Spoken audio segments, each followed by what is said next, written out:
Part 2. There was a single dull lamp glowing. সেখানে মানে Mortimer যে প্রায় মাঝরাতে একটা ফাঁকা রেলওয়ে প্ল্যাটফর্মে সে দাঁড়িয়েছিল, তো সেই রেলওয়ে স্টেশনে একটাই খুব মৃদু আলো জ্বলছিল। Mortimer in the lamplight suddenly noticed a dark and solitary figure he knew. Mortimer সেই আলোয়, মানে সেই যে মৃদু আলোটা জ্বলছিল সেই আলোয় হঠাৎ করে লক্ষ্য করলো ডার্ক মানে একে তো জায়গাটা অন্ধকার, ফলে সেই অন্ধকারে যদি কেউ দাঁড়িয়ে থাকে তাকেও ছায়ার মতোই লাগবে, ছায়ামূর্তির মতো লাগবে। তো সেই জন্য ডার্ক অ্যান্ড সলিটারি মানে যে ফিগারটা সলিটারি ফিগার মানে কি, সলিটারি মানে একা, অর্থাৎ যে ফিগার বা মূর্তি দাঁড়িয়ে আছে তাকে দেখতে লাগছে ডার্ক অর্থাৎ ছায়ার মতো, অন্ধকার, এবং সে একা দাঁড়িয়ে আছে।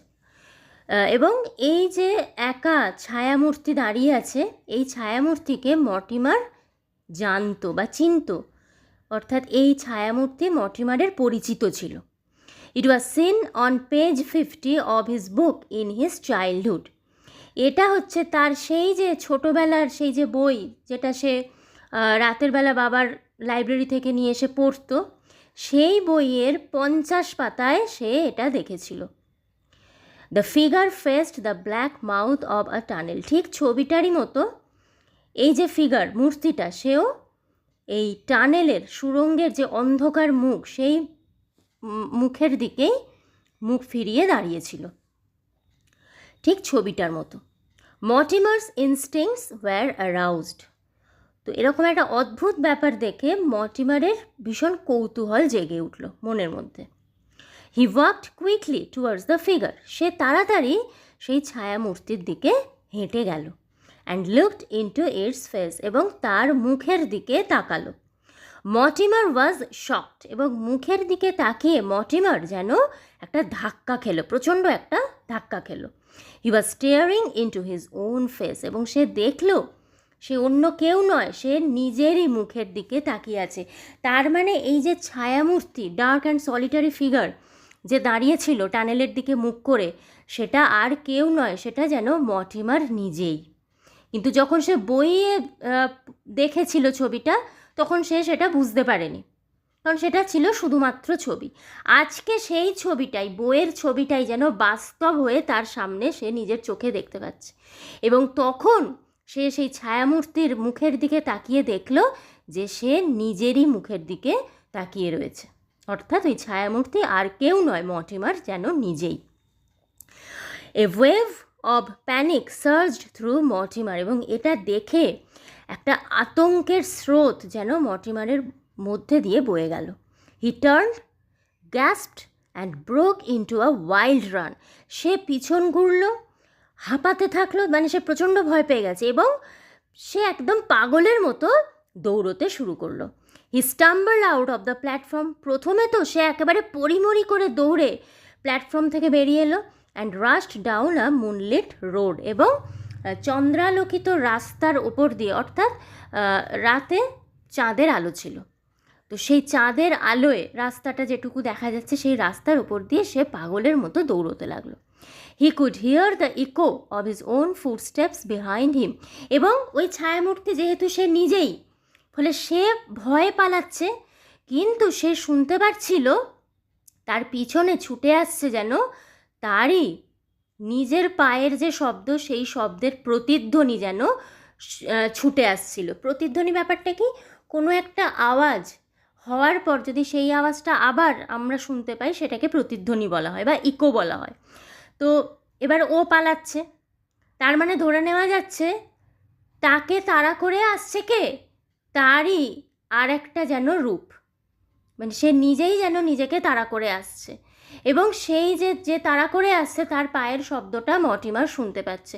তাহলে আলটিমেটলি কি হলো, নিজেই তো নিজেকে তাড়া করছে, তাহলে নিজের পায়ের শব্দের প্রতিধ্বনিটা যেন সে শুনতে পাচ্ছিল।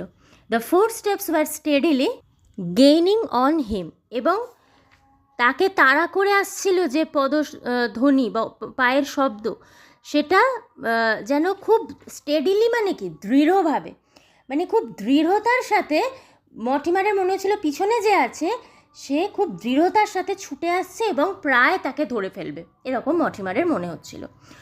Mortimer paused for a moment, তো মর্টিমার এক মুহূর্তের জন্য থামলো। He was completely shaken with fear, সে না পুরোপুরিভাবে আতঙ্কগ্রস্ত হয়ে পড়েছিল, বা বলা যেতে পারে এই যে আতঙ্ক বা ভয় তাকে সম্পূর্ণভাবে ভিতর থেকে নাড়িয়ে দিয়েছিল। He began to run again, এবং সে আবারও দৌড়তে শুরু করলো। Quarter of a mile down Mortimer saw a small white cottage. Quarter of a mile, এটার মানে হচ্ছে 1 মাইলের 4 ভাগের 1 ভাগ, অর্থাৎ 1 মাইল রাস্তাকে যদি 4 ভাগ করা যায়, সেই 4 ভাগের 1 ভাগ হচ্ছে কোয়ার্টার অব আ মাইল। তো সেই রাস্তাটুকু এসে মর্টিমার দেখতে পেল একটা ছোট সাদা কটেজ। Seeking desperate shelter Mortimer pounded on the wooden door, এবং মর্টিমার তো প্রচণ্ড ভয় পেয়ে আছে, এবং প্রচণ্ড ভয় মানুষ যখন পায় তখন সে প্রথম যেটা চায় সেটা হচ্ছে আশ্রয়, বা কোনো একজন মানুষের দেখা পেতে চায়। তো মর্টিমারেরও সেই একই অবস্থা, সে একেবারে মরিয়া হয়ে সে আশ্রয় খুঁজছে, এবং আশ্রয়ের খোঁজে মর্টিমার ওই কটেজটা দেখতে পেয়েছে। তখন সে ওই কটেজের যে কাঠের দরজা, সেই কাঠের দরজার ওপর ধাক্কা মারতে লাগলো। পাউন্ডেড মানে দরজা ধাক্কা দিচ্ছিল।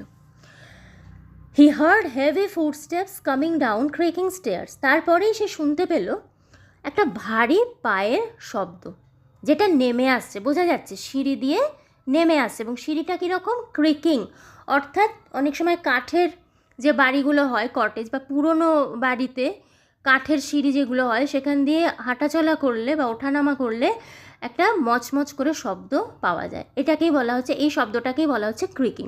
তো এখানে ওই সিঁড়িতে একটা ওই ধরনের আওয়াজ আসছিল, এবং বোঝা যাচ্ছিল একটা ভারী পায়ের শব্দ শোনা যাচ্ছিল, বা ভারী পা নিয়ে যেন কেউ নেমে আসছিল সেই সিঁড়ি দিয়ে, আর যে কারণে সিঁড়ি থেকে ওরকম একটা আওয়াজ আসছিল।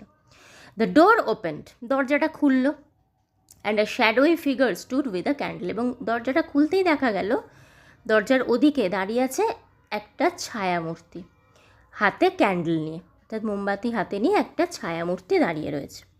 দে এক্সচেঞ্জড নো ওয়ার্ডস, তাদের মধ্যে কোনো কথোপকথন হলো না, মানে মর্টিমারও কোনো কথা বললো না, এবং যে দরজা খুললো সেও কোনো কথা বললো না। The shadowy figure beckoned him inside, beckon মানে হচ্ছে ওই যে বলা হচ্ছে না যে তাদের মধ্যে কোনো কথা হলো না, তো বেকন মানে হচ্ছে হাতছানি দিয়ে বা ইশারার মাধ্যমে ডাকা। তো সেই ছায়ামূর্তি মর্টিমারকে হাতছানি দিয়ে বা ইশারা করে বাড়ির ভিতরে ডাকলো বা যেতে বলল। They went up the creaking stairs, এইবারে দুজনে মিলে, মানে ওই ছায়ামূর্তি এবং তার সাথে মর্টিমার, দুজনে আবারও সেই মচমচ করে যে শব্দ করা সিঁড়ি, সেই সিঁড়ি দিয়ে এবার তারা উপরে উঠতে থাকলো, অর্থাৎ তারা দোতলায় উঠতে লাগলো। তো পার্ট 2 এখানেই শেষ।